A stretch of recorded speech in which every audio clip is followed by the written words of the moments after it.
morning and welcome back to Football League World TV. We've got a debate show first up for you today where we're going to be looking at Bristol Rovers loanee Elliot Anderson and what's next for the midfielder, having a very fruitful spell under Joey Barton with the gas. I'm your host, Alfie Burns, and joining me is my colleague, Billy Mulley. Billy, how are you this morning? Yeah, all good, thank you. Yeah, again, excited to talk about a player that has, he's come into a situation, a foreign situation in terms of not playing senior football before, and has really, really, really shone. And it's it's going to be exciting to see what the next move is for him. Yeah, absolutely. Anderson on loan with Bristol Rovers from Newcastle United. He's going to be the point of our discussion this morning. We're streaming across Facebook, YouTube and Twitter as usual. And if you're joining us and want to give your thoughts on Anderson and what you think will be good for him moving into the 2022-23 season, please do get yourselves in the comments. It would be great to hear from you.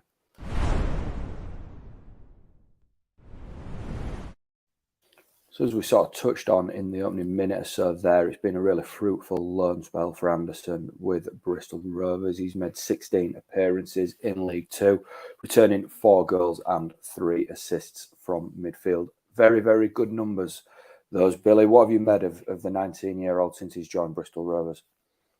Yeah, you can only have positive things to say about what he's done so far, what he's continuing to do, and just looking ahead to what remains of the season, they can be very confident that they've got a player that can do what is required to get them into the promotion mix, and that's exactly what he's done since he's arrived. And one thing, when he first arrived at Bristol Rovers, all the Newcastle under-23 reports said that he was a level above what he was playing in under-23s football, and I think it's fair to say that he sort of looked the same in League Two. He really has looked a level above, and that's why Championship interest has already surfaced, because of that ability that he's continued to show. I think what you say there, 4 goals and 3 assists in 16 League Two appearances, some very good numbers for a player that's been played in a few different roles. He's been tasked with playing as an attacking midfielder, left winger. I think he's even had a little stint on the right as well. So he's a player that can be trusted in these different positions and can be trusted to create. And that's something that's been a common theme of his loan stint so far, and something that makes him a top player at League Two level. Yeah, and I mean, it might be a little bit of a coincidence, but since Anderson's gone in at Bristol Rovers, there's been a real upturn in form, and Joey Barton's side are really the form side in the division, and looking a fairly good bet to be really in the mix for promotion come the end of the season. Now, we're not going to sit here and say that that's all down to Anderson, of course, but how big's he been for Bristol Rovers in the last couple of months, Billy? Yeah, he's been massive, and as you say, he's not the sole reason, but he's been a big part of why his arrival has coincided with excellent form. He's someone that not only does his ability benefit himself, but his ability benefits the players around him. You can sort of see with Bristol Rovers, when they're going forward, they take more gambles with how many people they bring up, because they know that Anderson's got the ability to get in behind and produce something of quality. I'm not too sure if that's been the case throughout the rest of the season, but you can tell that they're definitely getting more players into the box, and something that's a common theme since he's arrived. As I say, he's got such a high ceiling, such sort of the ability he's showing already is, out of League Two level. And I think that's why these players are gambling on these crosses and ensuring that they're getting to the edge of the box. I think what we've been saying here, Bristol Rovers' form has definitely taken a turn for the better, and he has been a big reason of that. But there's still we're in the crucial part of the season, and it's now down to players like him. I wouldn't say he's got the pressure on his shoulders, but there's definitely more responsibility he's taken on. The better, and sort of the more people realize how good he is, I think that he's given him more responsibility, and I think that's gonna show him what remains of this season.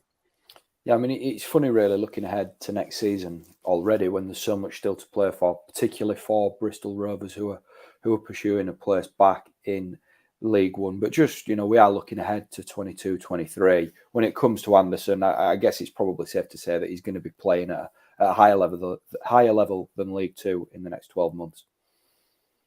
Yeah, I think I'd pay everybody watching £100 if he's playing his trade in League Two next season, because it just looks inevitable that he'll be playing his football at a higher level, and probably even higher than League One. It probably will be a Championship move, given the amount of interest that's already surfaced, given the ability he's shown, given the potential, and again, given what Newcastle want as well. Eddie Howe is a big admirer already of what Elliot Anderson has done with the under-23s. I'm sure he's proud of what he's been doing at League Two level, and I think a Championship move was wanted in January, but that didn't come to fruition for Newcastle. So yeah, he's just proven already that perhaps a move to the Championship would have been the best option. But again, this time in League Two will have been massive. It's a big learning curve, a competitive division, and I'm sure that this time is probably better than sitting with the under-23s in terms of his personal case.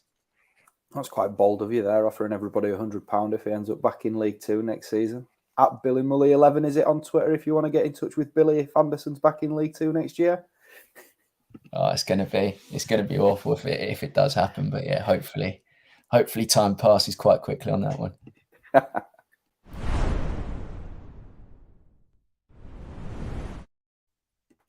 Yeah, as we've sort of touched on already, it's likely that Anderson's going to be playing at a higher level next year. Eddie Howe has already been sort of confirming that Newcastle have been fielding Championship interest in the midfielder. Nottingham Forest, Queen's Park Rangers, Preston North End, some of the clubs linked in the national press. Let's talk about a couple of those clubs then, Billy. We'll start with Nottingham Forest. Presuming that they don't win promotion to the Premier League, would you say that they're the standout Championship side that Anderson could pick? Yeah, I think that ultimately comes down to Steve Cooper, what Steve Cooper's done with Brennan Johnson, what Steve Cooper's done with the likes of James Garner, Joe Worrell, even Keenan Davis can be sort of classed in that younger age bracket. It's been quite incredible.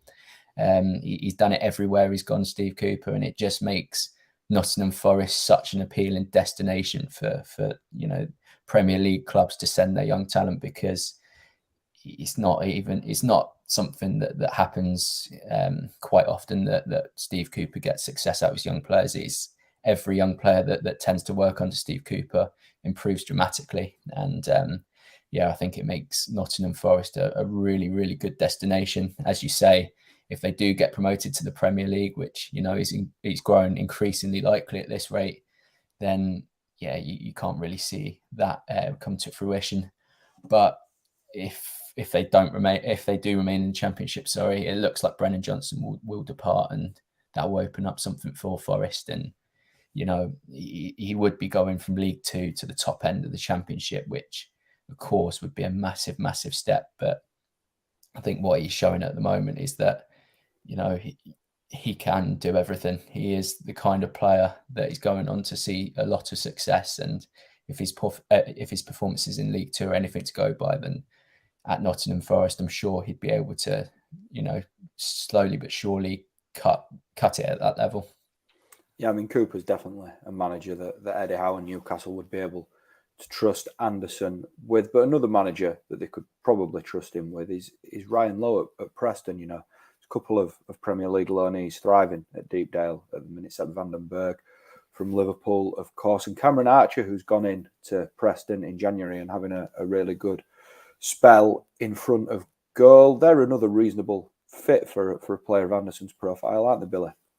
Yeah, another great fit. And as you say, he's Ryan Lowe's another manager who's massively helped nurture young talent. I think Archer's success particularly goes to show what a young attacker can go and do and achieve under Lowe, and the kind of license they get and the kind of freedom they get.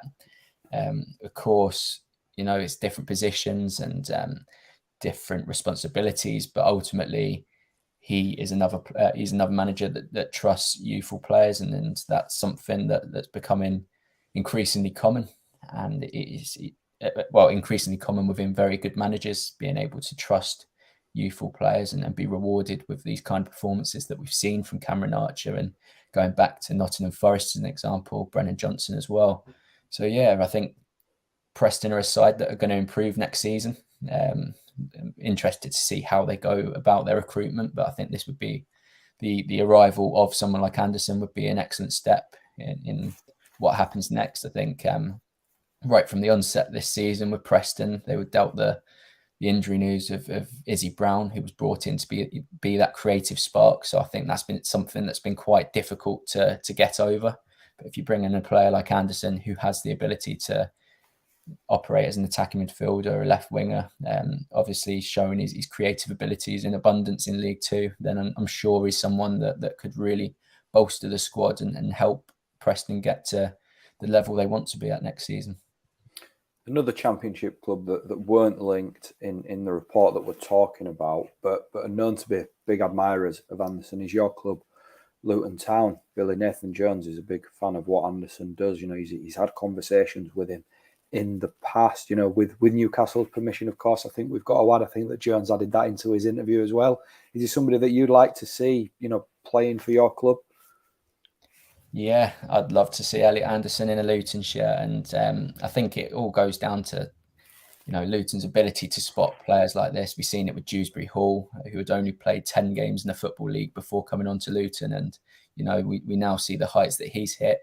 Elijah Adebayo, another one that, was plying his trade down in the Football League, down in League Two with Walsall before they got him in. So Anderson is another player that Luton were linked with when he was 18. And it just shows that, Luton do keep their eyes on these players that have really, really high potential. And I think that Anderson is a player that I think from reading the reports that Luton would have liked to have signed on a permanent basis, but given how much Newcastle value him, given how much Eddie Howe values him now, it made it very difficult. And I think that's what deterred Luton from making a deal. The fact that there would be no permanent option in the initial loan contract. But yeah, I think looking at Luton's current squad, Jones is a manager that does like to change systems. We've seen Luton operate 4-2-3-1, 5-2-3, 5-3-2, all these different systems where Anderson could come in as a left winger, as an attacking midfielder,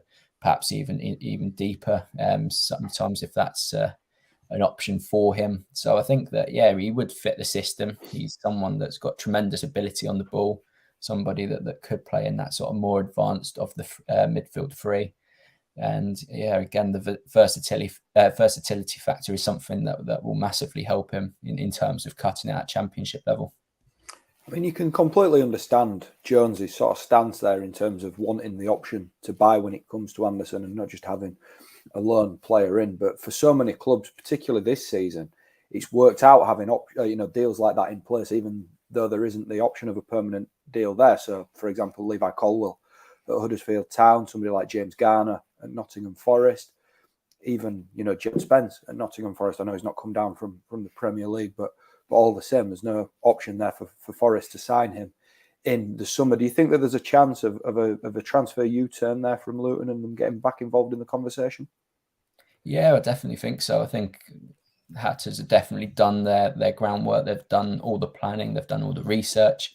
Of course, they had been deterred off an initial deal, but now he's gone and showed what he can do in the Football League. And with the Championship seeming the next logical destination for him, I'm sure that he will be someone that will be monitored by the club again. I think, from the talks that Luton and Newcastle have, there is a base level of a relationship there.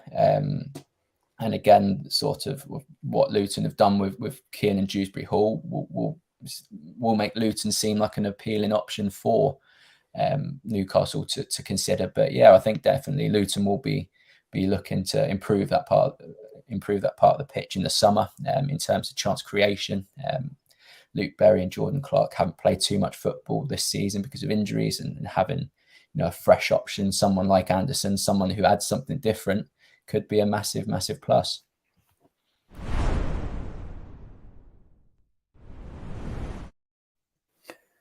We can't really discuss the future of Elliot Anderson without discussing Bristol Rovers and their sort of chances of striking a new deal with Newcastle that keeps him with them into next season. They're pursuing promotion to League One of League Two's form sides at this moment in time, and nobody's ruling them out of the race for promotion in League Two. There's a case then to sort of suggest that if Bristol Rovers do win promotion to League One and Anderson's on the move again on loan, that gradual step up into League One with Bristol Rovers could make a little bit of sense, Billy. Yeah, I guess it would make a little bit of sense. I think if they do get promoted, a lot of it will come down to Anderson and the impact that he's had. But ultimately, for me, I think we've spoken a lot about it here. Championship does seem the next logical move for him because of how high above the level he's proven to be already. If League One was the next destination, then I think it would be for a promotion-chasing third-tier outfit. Doesn't mean at all that Bristol Rovers won't be in for a shout. He's still 19 years of age. He's still, a little bit away from first-team football. So if Bristol Rovers do get promoted, he could be somebody that could massively bolster their chances of surviving the third-tier drop. I definitely could see it happening, but I think ultimately Championship football would be the next destination for him. Let's get, what you think is going to happen. Sort of like a prediction, but not a prediction. Let's just conclude what you think Newcastle are going to decide to do with Anderson heading into next season. It's difficult. One other club that I have sort of looked into would be a good fit for Elliot Anderson would be Blackpool. And I think it massively comes down to the Neil Critchley factor, similar to Steve Cooper in the way that he gets the very best out of young players, a very highly rated manager. The fact that Blackpool as well, they don't tend to recruit players, or they very rarely recruit players. Well, if the summer was anything to go by, who have too much championship experience, they do like to take risks with players that have come down from the Premier League at youth level or the lower divisions. I think Anderson is someone that could fit in well there. Obviously, Blackpool again are a side that do tend to switch up formations. You could see him operating on the left of a 4-4-2. You could see him either as a winger or an attacking midfielder in a 4-2-3-1. They also play with five at the back as well. So there is definitely a lot of options with Blackpool as well. Of course, he might not be someone they're even considering at this stage, but a team that he would look a decent fit at. But I think Forest, for me, looks the best option for him should they remain in the division. But if not, I would love to see him in Luton colours, I have to say. Yeah, it's going to be interesting to see what happens with Anderson next season. But again, as we've sort of reiterated right through the show, there's still a lot to play for the 19-year-old this season as he pursues promotion with Bristol Rovers back into League One.